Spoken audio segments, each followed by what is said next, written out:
What's going on, everybody? Welcome to the TMG Experience. I'm your host, Matt Beer, and it is Friday. A wonderful, wonderful time. I love Fridays. It's the end of the work week. I'm so excited. And you know what today is? It's not only Friday, it's El Camino Day. That's right, El Camino dropped on Netflix at midnight in LA. I will be watching that a little later today once I get up and whatnot because I work third shift, so I haven't been asleep yet. But it's an exciting day. El Camino. If you're a Breaking Bad fan, you're looking forward to this because we want to know what happens with Jesse and everybody else in that world. I'm excited for that. We've got a lot to talk about today. We got the box office. I'm going to give you my predictions on what I think will be the top five once the weekend passes. We got Thursday Night Football. I'm going to recap that game, of course. We got some NFL and college football predictions. I'm not going to give my predictions on every single college football game. That's this weekend. It will just take too long. We got an epic Freddie Prince Jr. rant I want to discuss. How to Train Your Dragon is returning to the small screen. I'll get more into that in a little bit. And we're going to talk about why some countries are allowing people that go to the movies to dress up as clowns for the Joker movie. However, in the United States, you cannot do that. One of those answers should be obvious, but I'm still going to kind of cover it in that way because I think there's another reason why as well. But we'll get into it later. I don't think it's as much of like a secret, but I'll talk about it more in a little bit. That was something Subrath actually wanted me to talk about today, so I will be doing that. So we're going to kick things off with the box office. I'm going to give you my top five. We have three new movies opening this weekend. We got Gemini Man, we got Jexy, and we got The Addams Family, the animated movie that it's the reimagining of the movies and the show that was on way back in the day. So I'm gonna get into it right now. I think as far as for the new movies, it's gonna be a slow weekend for those, which is unfortunate, especially for one or two of them because Gemini Man is a big, big, big movie as far as the budget goes. So the fact that it's not going to make nearly what it needed to make in order for it to potentially break even, at least as far as we know and what we think, it's kind of sad. But I'll get into it right now. My number one on my top five, what I think is going to finish on top on the weekend is Joker. I think that's kind of the movie that everybody is saying will win. Everybody's loving this movie. It's something that I think fans of the comic books and comic book movies, and then fans of other smaller movies that aren't blockbusters or comic book movies, like your Moonlights and whatnot. I think they all enjoyed it, and there's people rushing out to see it. So I do think it's going to finish number one, and I don't think it's going to have much of a drop at all compared to its first weekend. So I'm going to go number one, Joker. It's making a lot of money, which is unbelievable for that movie. I never thought it would. My number two for the weekend, I was kind of fighting between two movies, but I do feel confident that Addams Family is going to snag the number two spot. I don't think it's going to win by a long shot or anything, but I do think that movie is going to attract more people. You got families and kids that want to go see an animated movie. You don't get there hasn't been one for a little bit, and it's around Halloween. It's October. It's the Halloween season. Addams Family is perfect for this time. It's going to be good for the families. I don't plan on seeing it in all reality. So, I mean, it's not something that speaks to me, but I think for families in general, this is a movie that I think they'll enjoy. So I do think it's going to be number two. My number three is going to be Gemini Man, which is heartbreaking because with Gemini Man, that is something that I thought looked pretty solid. The initial reviews before the reviews of recent that were coming out from the first screening or two, people were saying really good things about it. Nobody's really saying the story was that bad. I've only heard that recently when all these reviews started coming out. Um, it sucks. I mean, I want Ang Lee to make a great movie again. I love Life of Pi and stuff, but you had, was it Billy Lynn's halftime walk? Long halftime walk? I believe that's what the title was. That was a pretty expensive movie. That bombed, by my understanding. And then you have Gemini Man, and that looks like it's going to bomb unless it does really well overseas, which, to be honest, it might. But if it doesn't do big numbers overseas, this is number two. This is two in a row for Ang Lee as far as movies that fail at the box office. If I'm a studio, I don't know if I'm going to let Ang Lee have as much freedom when it comes to making the movies as he does now, because he's too big on the technology as far as like the frame rate and whatnot. Because he had, the same thing he did with Gemini Man. He had that in the, Billy Lynn or whatever, where, he filmed it with like, what was it, 60 frames or 120 frames, whatever. I think it was 120 frames. He filmed it 120 frames per second, and that just, people didn't like that. He's big in 3D. I just feel like studios need to step in and tell him, hey, no, you're not going to do that. Focus on smaller stuff. Because if he does that, then we can get back to the good old days where we had like Brokeback Mountain, and I believe he did Crouching Tiger, Hidden Dragon. We can go back to those. Life of Pi even. That was a big 3D movie. I wish we can go back to that. Just focus on the story. I feel like he's kind of focusing more on technology and trying to innovate it. Which, look, I think that's great and all, but I think that kind of hurts the movie at the same time. My number 4 for that weekend is Jexy, and this movie is not going to do good. I don't think it's going to make 5 million. Like, I honestly see it making like 4 million this weekend, something like that. This is a movie I don't think a lot of people really care about, and the ones that care about it, I don't even think realize that it's coming out this day. Um, it's not even releasing at my theater, which kind of is a pretty big telling that if you have a comedy kind of like this and it's not releasing at my theater of all places, and it's not like a big AMC theater in LA. It's not Burbank 16. It's nothing like that. It's a smaller theater, I get it. But if we don't get it, I don't think that's a good sign, because I don't think a lot of places are going to get it. So I do think Jexy is going to fall at number 4, probably make around $4 to $5 million. It's not going to do great. And then number 5, I have Downton Abbey. I have that edging out Abominable. I I just don't feel like a lot of people are seeing Abominable, but Downton Abbey has its fans, and they're supporting this movie like crazy. So yeah, I that's what I think. I'm like I said, my number 1 is Joker. My number 2 is The Addams Family. 3, Gemini Man. 4, Jexy, and number 5, Downton Abbey.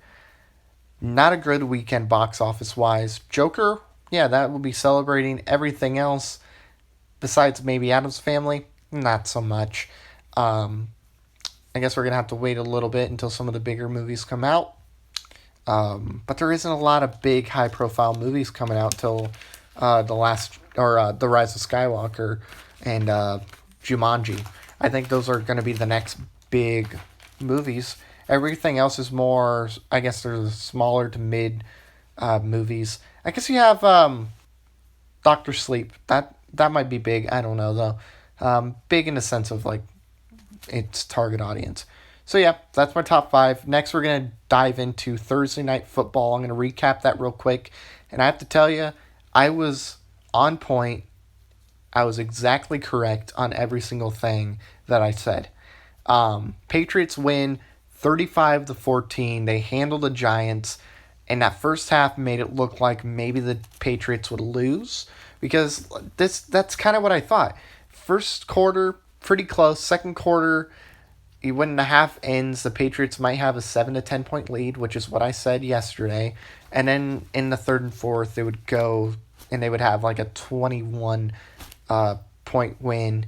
That's what I thought would happen, and that is what happened. Because at the end of the half, it was 21-14, and then Patriots score a couple touchdowns in the fourth quarter, bump it to 35. Giants had many opportunities to score, not just in the second half, but in the first half. They just couldn't capitalize it. Like, for example, Tom Brady. He only threw 10 incomplete passes. He was 31 for 41. Very good as far as the completion percentage goes. He had 334 yards. Good on that, but he had no touchdowns. He had one interception, and he had a fumble, which was returned for a touchdown on the Giants. That was one of their touchdowns right there, that defensive touchdown, which was really cool. But Tom Brady did rush it for 2 touchdowns, which I think all that happened when I was at work because I had to leave around halftime. I think I left like right around the 2-minute warning because I had to be at work. And it was 14-14, but I was looking at my phone, kind of checking the scores.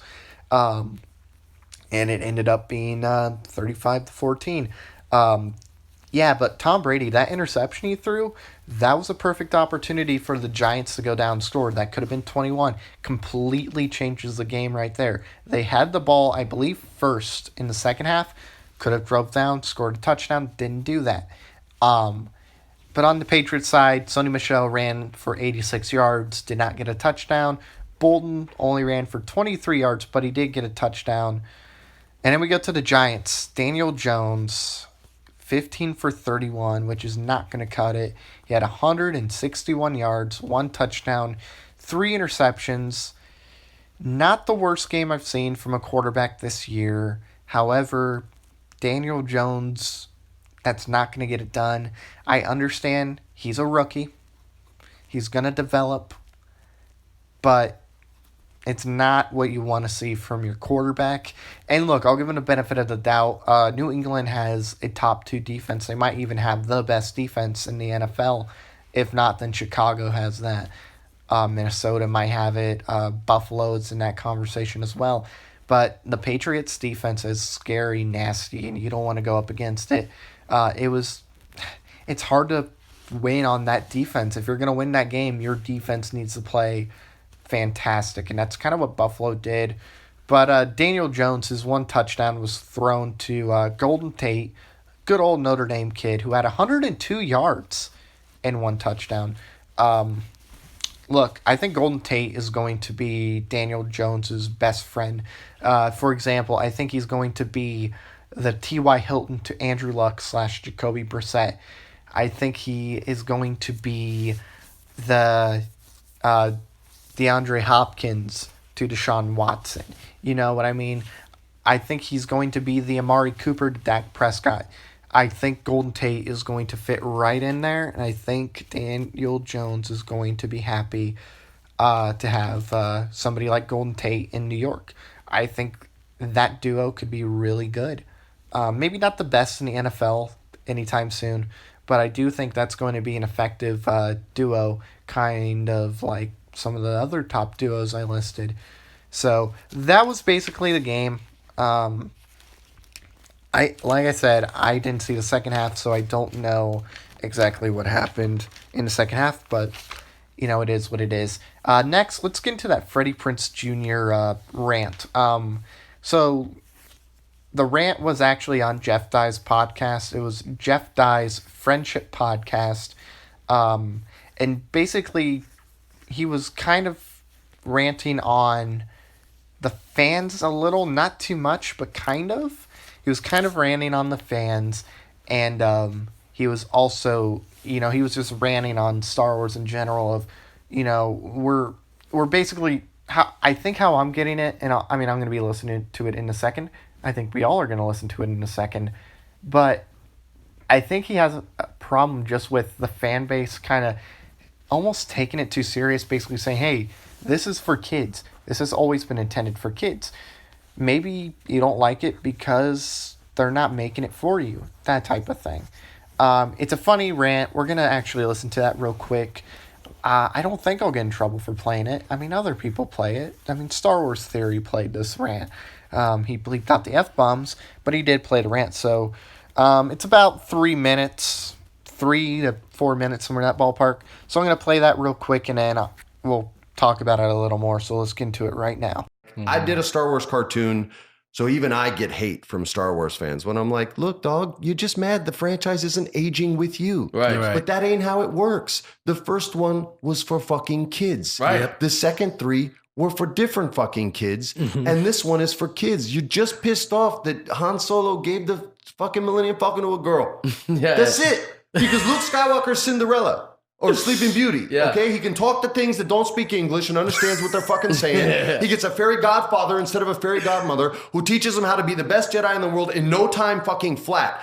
And everybody, like, I know more about the Force than most people because Dave Filoni taught me and George Lucas taught him. And all these video games have fucked people up on what the Force is. Like, Luke's skill doesn't dictate whether he wins or loses. Right. The Emperor doesn't dictate whether he wins or loses. The Force dictates who wins or loses based on balance.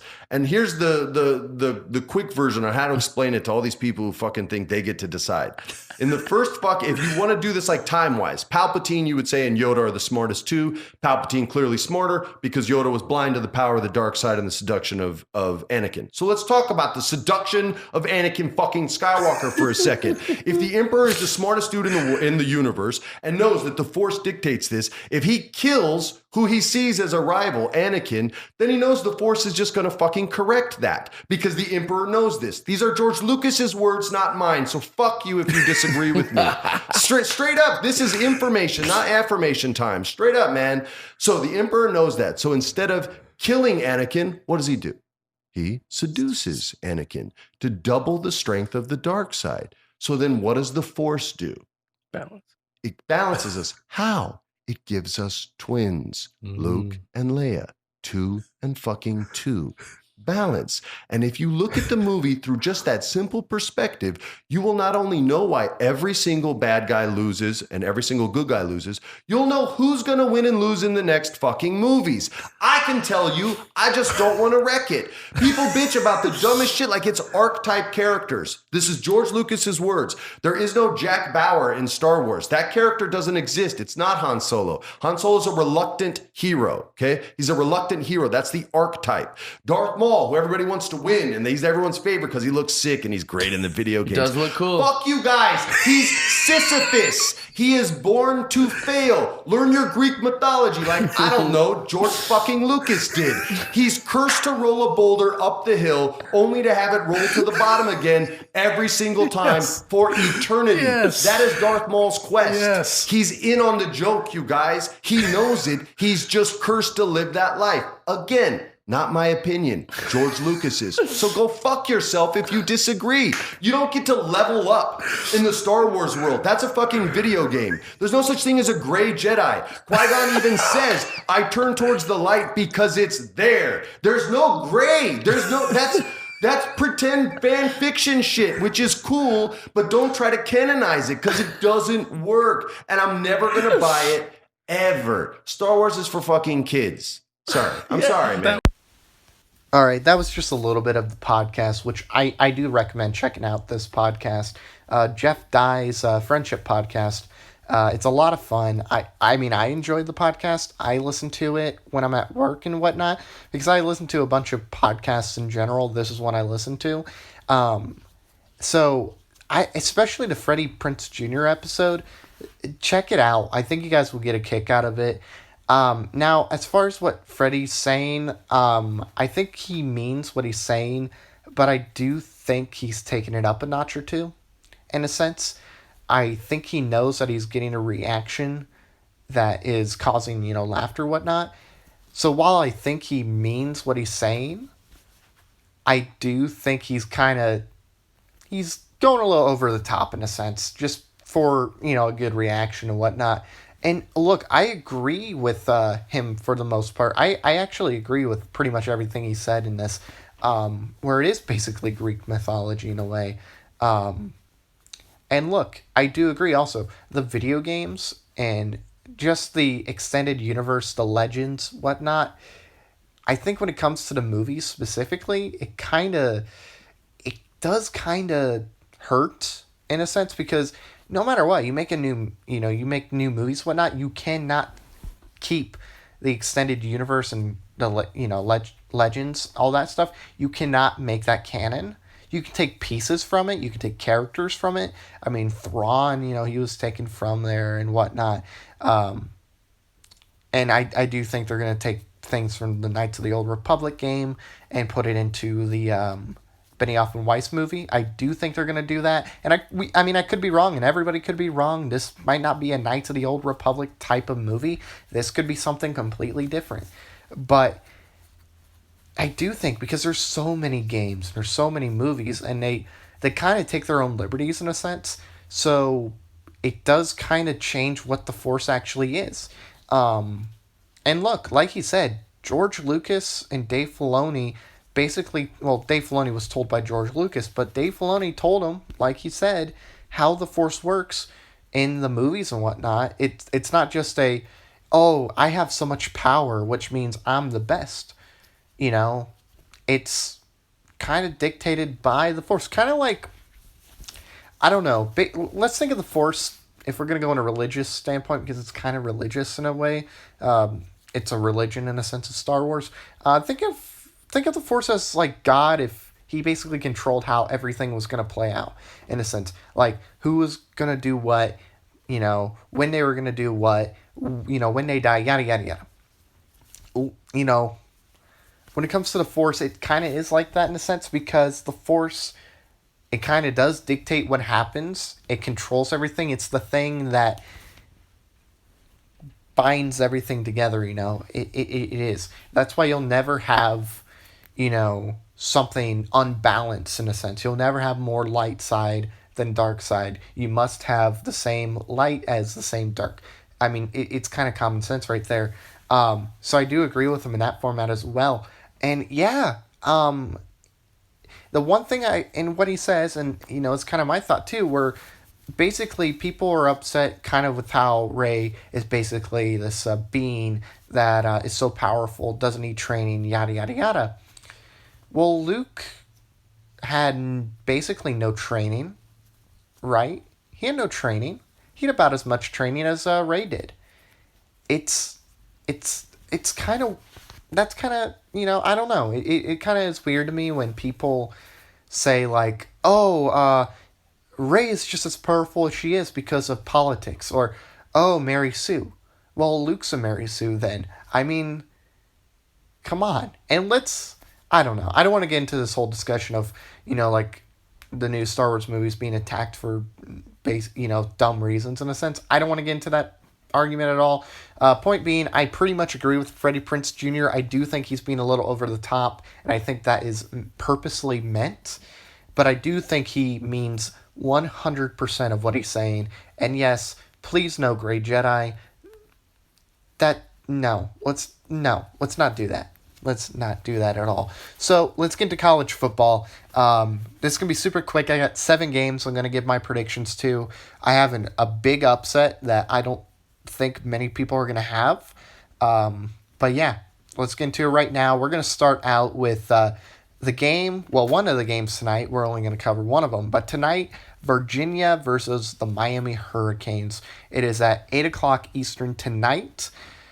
Looking at it, just seeing how these teams play, how good one is compared to the other, yada, yada, yada.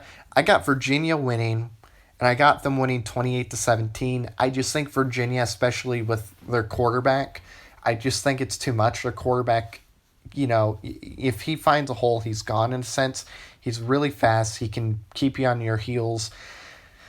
He's done that against really good teams too. Notre Dame, it took them a little bit to adjust and attack, and I don't think Miami is as good on the adjustments. So I do think Virginia wins. I think they're just a little too much for Miami to handle, and I'm just not high on Miami.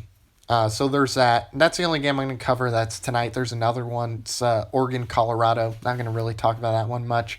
The next game, it's at noon tomorrow. It's the Red River Showdown, Oklahoma versus Texas. This is a game that will always be great. I have a feeling. It does not matter how one team looks compared to the other. This is always one of the best games of the week, if not the best game of the week.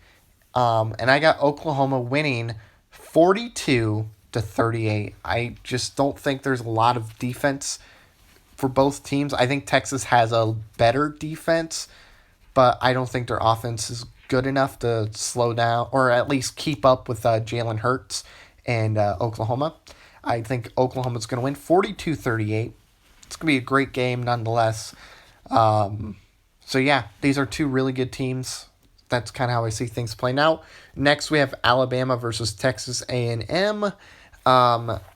When it comes to the SEC, especially with these two teams, they're closer than what most think, in a sense. This game is always pretty close.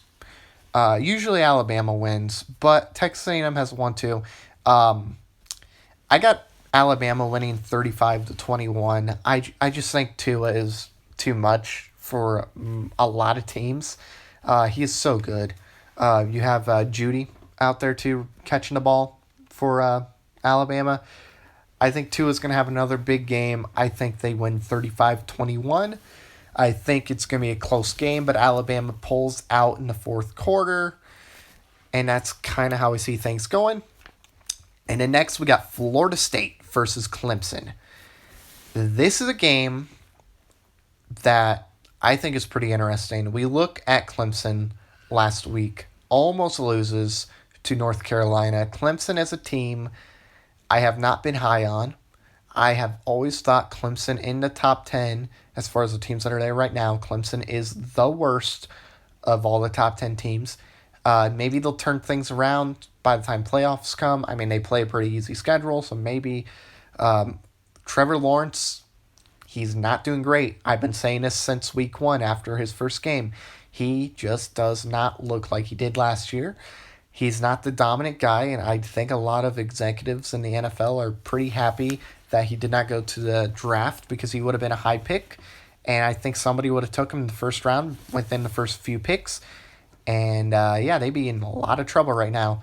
So this is going to be a pretty interesting game. Florida State is a lot better than they were last year. They really are. So while they're not that great, they are 3-2. They are better than they were last year, pretty significantly, if I can say so myself. And I think when it comes down to it, at the end of the day, I think Florida State beats Clemson 24-17. I know I'm the only person that thinks Florida State is going to beat Clemson. I'm going to be called crazy. I know some people say I don't know football. I just am telling you, Trevor Lawrence against even bad defenses turns the ball over. This guy is somebody, I'm being honest, I would not trust. I do not trust him. I think he is going to go out there, and I think he's going to have some turnovers, and I think they're going to be big. And I mean, I can't believe I'm saying it. I definitely would not be saying this at the start of the season, but Florida State beats Clemson. I think that's happening. So if I'm right, you're welcome. Then we got Penn State versus Iowa. This is going to be a good game, kind of, for the most part. For a little bit.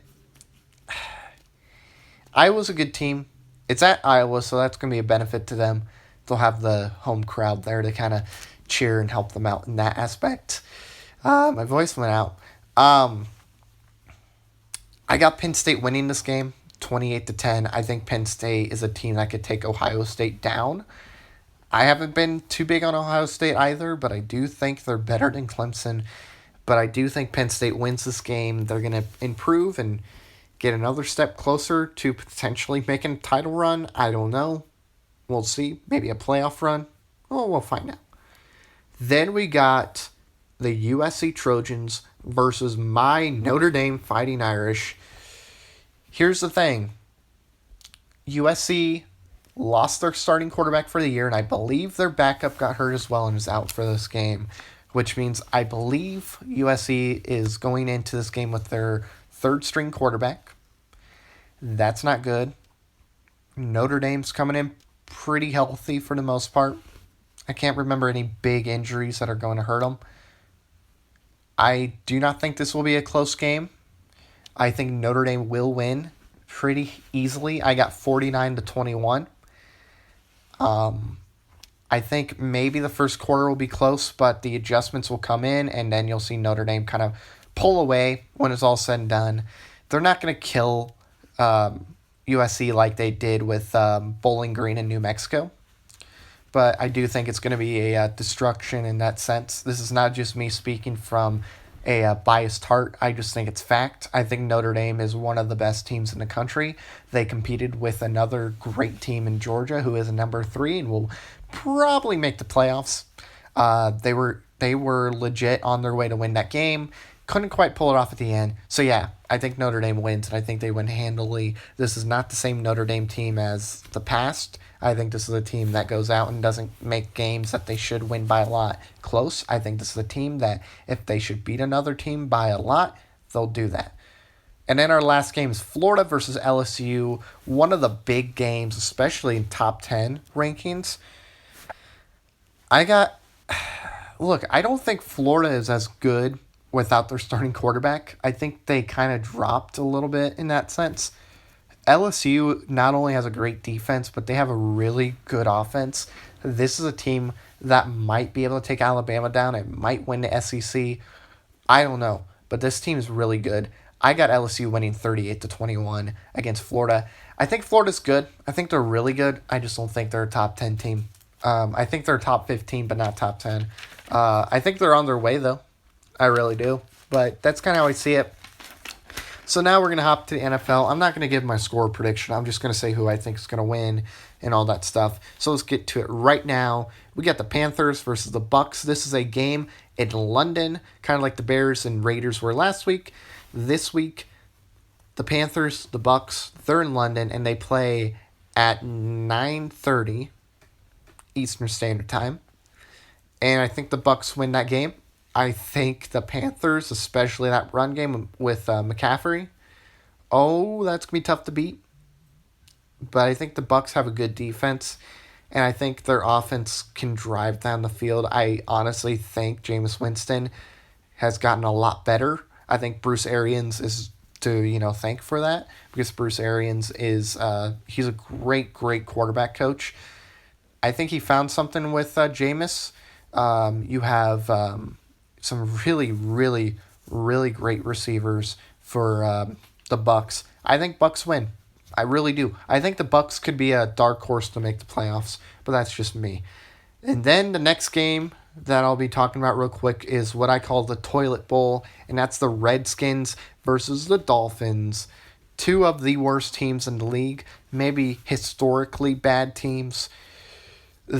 I mean, can I say the Redskins win like 3-5 or something? Because the Dolphins are more than willing to give points to you if they have to.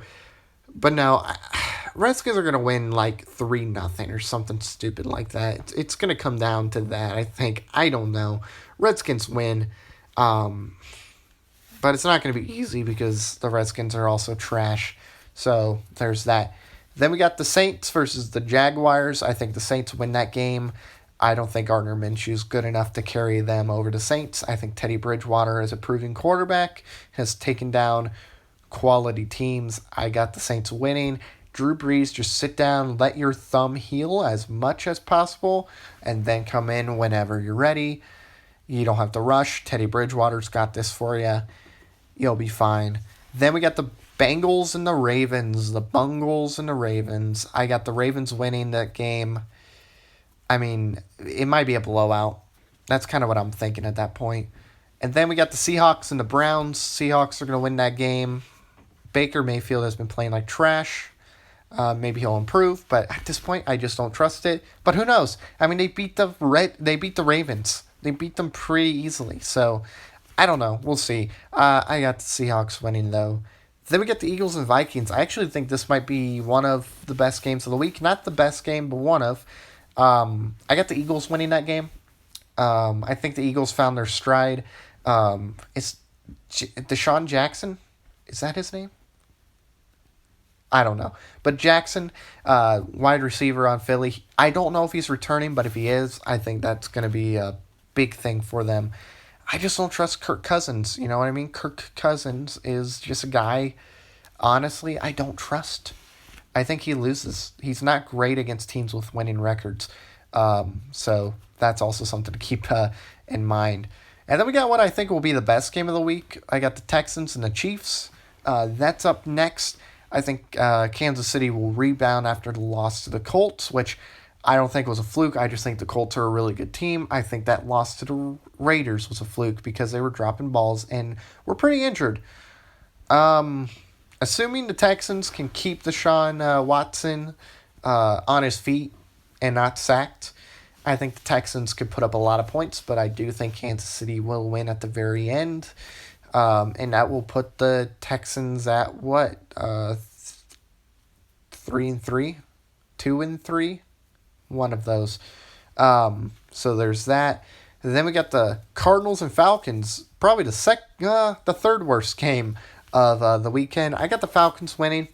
I just don't think Kyler Murray's good enough to get them the win in this game. I think Matt Ryan is good enough to get them a 7-point win, but that's kind of as far as I see that going.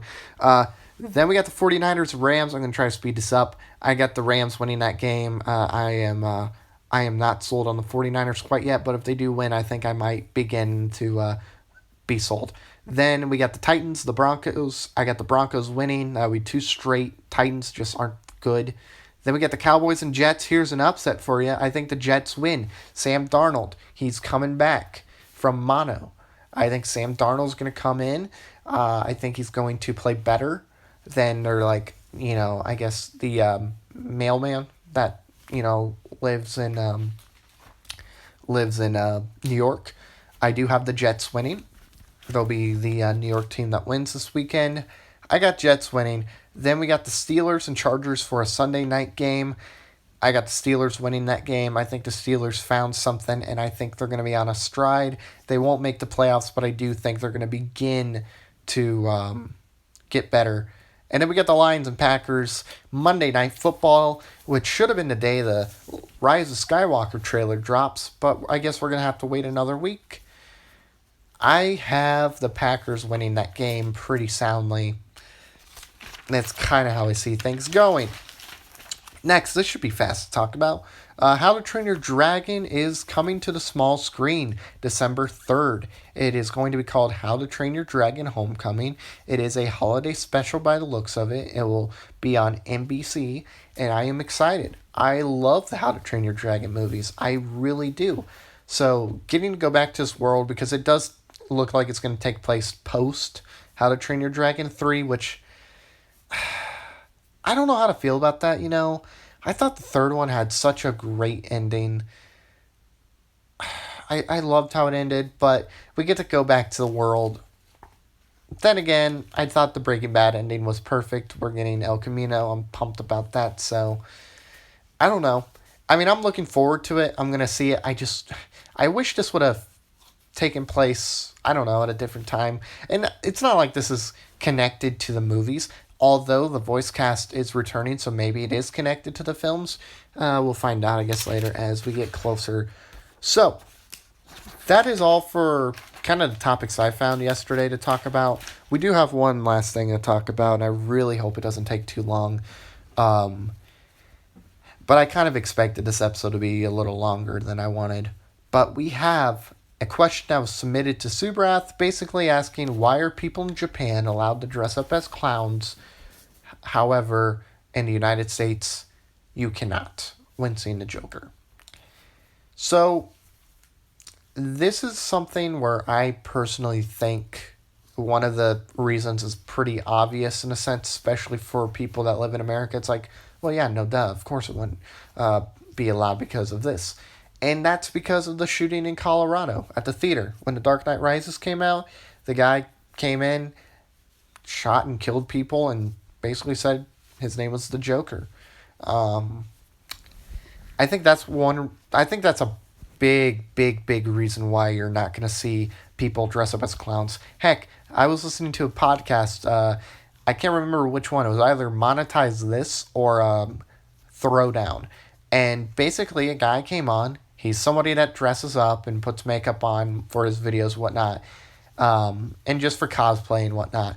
His name is Tommy. His channel is TommyNC2010. Check that out. Also go to Corrupted on YouTube. Check that out. Plugs for you guys, of course. But he basically was kind of upset because the theater was not allowing him to dress up as a clown for it. Chapter 2. Now, I do think the shooting is a big reason why we don't see that anymore. But another reason is because of what the movie is. The media and everything was basically saying, hey, this movie could potentially cause some dangerous reactions from the movie.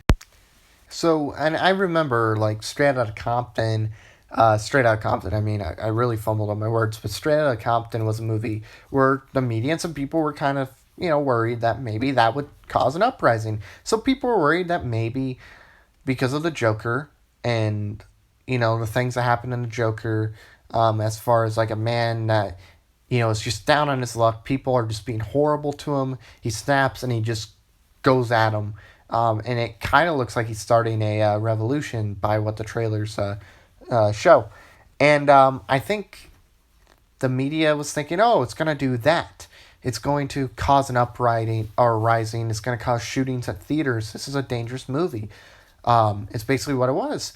So, they had cops at a lot of the theaters that were showing Joker and whatnot.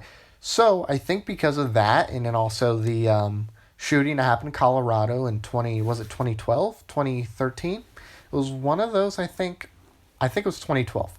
When Dark Knight Rises came out, you had the guy come in and shoot the theater and kill people there.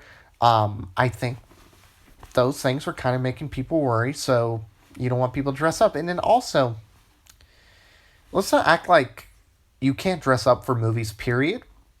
Like in other countries. I remember Star Wars and Marvel movies and The Incredibles and other big movies. People dressed up as characters from these movies. People did that, and theaters will allow it. You just can't cover your face. But theaters were like, yeah, totally, go after it. Go for it, That's what they were doing. But with the Joker, it's a little different. And the reason why I think it's happening in other countries where people can actually dress up as a clown and go see the Joker is because this isn't as much of a problem in these countries. You don't have as many shootings. You don't have these things, threats, whatever. You don't have that happening in Japan or in a lot of other countries. I mean, yeah, I'm sure there are shooting once in a while, but it's not nearly as much as what it is in the US.